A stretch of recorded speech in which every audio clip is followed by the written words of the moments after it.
A little bit more. Put it down this front. So, I'm going to char off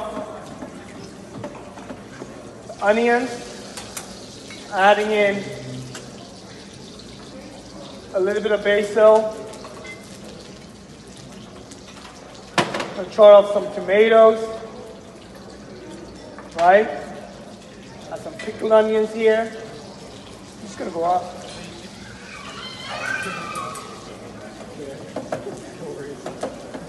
All right, so the seafood, when you make a lobster pasta, almost goes in last, right?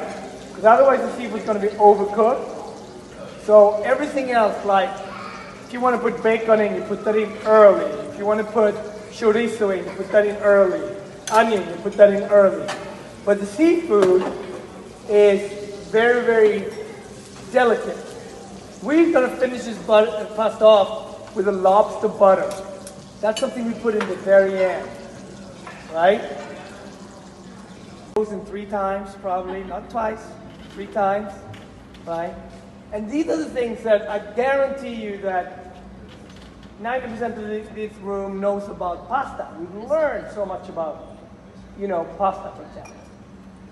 And I think we're learning this about, for example, sushi. Would you ever, you wouldn't eat a frozen rice with sushi. You wouldn't do that. So just like, I think Latin food is the next level of food that we're going to sort of develop this a little bit more crispiness, but also understanding about what am I looking for, right? Just like we learned about craft beer, we learned about wine, right? Cocktails, all of these things. So for this tostada, we're going to fill it with something, and it's lobster season, so we're going to fill it with lobster, of course. And just to make this, the lobster tostadas, are they already done on the, so they don't have to toss it, right? So we have here what we call tiger's milk, or leche de tigre. What's in the tiger's milk? We got jalapeno, lime juice, a little bit of sugar, shallot, and a little bit of fish sauce. Nice. Yes. So some acid you need in this as well. So we're going to just squeeze in some lime. Go ahead. No, go ahead. Yeah. So to make this, so we toasted it off, right?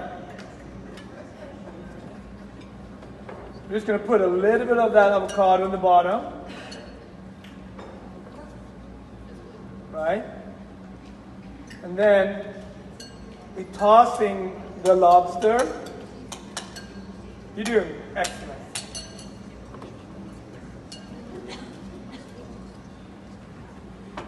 And then, what else do we look for when we do something like this, right? When you have a little bit of heat, you're very looking for some acid, some pickles. So we're just going to put some pickled Burmese onions on top, right?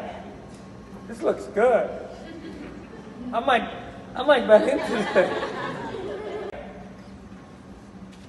How do we get to the texture? We get them through really understanding where are most of our flavors, right? Where do we think the most of the flavors? Is it our tongue? Is it our ears? Is it our nose? Where are the most of our flavors? Tongue? Nose. 85% of our flavors in our nose. Very simple. When you have a cold, you cannot taste any food, right?